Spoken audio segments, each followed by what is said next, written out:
When the Islamic warrior Saladin conquered the Crusaders and took control of Jerusalem, all right, he entered into an agreement that the Muslims would protect the Christian churches. And so he appointed two Muslim families.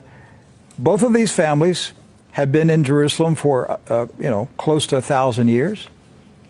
And each generation has passed down the key. The key. Right. The physical key. Mr. Judah said that the key he presently has is 800 years old. It's incredible. He had another key, but it broke. And this is a Muslim. I mean, yes. Adabid Judah is a Muslim. And he said it's a great honor for a Muslim to hold the key to the Church of the Holy Sepulchre, which is the most important church in Christendom. That's not disrespect. See, we don't hear this in America. We don't hear, because what we have been told is Christian Americans, and you should hate Muslims, you should kill Muslims, because they're going to tear down all the churches. Yes. and basically just ransack them and everything else. But here we have two families that for nearly 1,000 years have actually been watching over Christian churches. That's right. So who planted into our minds here in America that we should hate and kill Muslims? Who planted that thought in our head? Because it came into our society after 9/11. That's correct. So 9/11 was a calculated, planned operation, and it changed everything in our country. And so we were saturated with media propaganda, which who owns the media in this country? So we're saturated with this media propaganda. You Americans, you need to hate Muslims. You need to go to war. You need to send your sons to go kill Muslims. All right?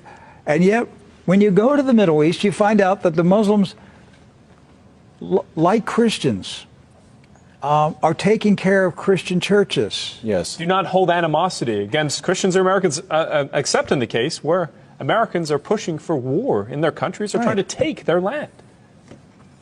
So they've lived together. They've lived together for centuries and centuries.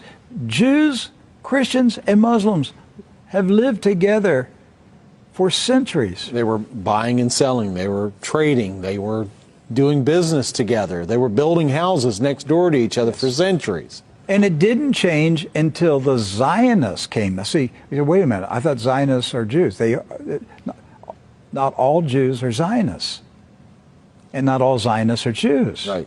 Zionism is a political movement. Yes. Right. It's an ideology. Yes. Not an ethnicity. And so when the Zionists came to Jerusalem and Palestine, basically in the 1920s and 30s and 40s, all right, they came to agitate. They came to infiltrate. They came to seize control.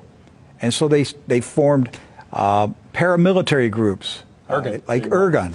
And that's where Ariel Sharon and Menachem Begin, and these guys were young terrorists. And so there's where the hatred started to come in.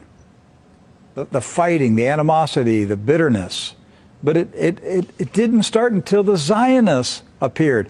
Jews, Muslims, and Christians were coexisting. Yes. That's right.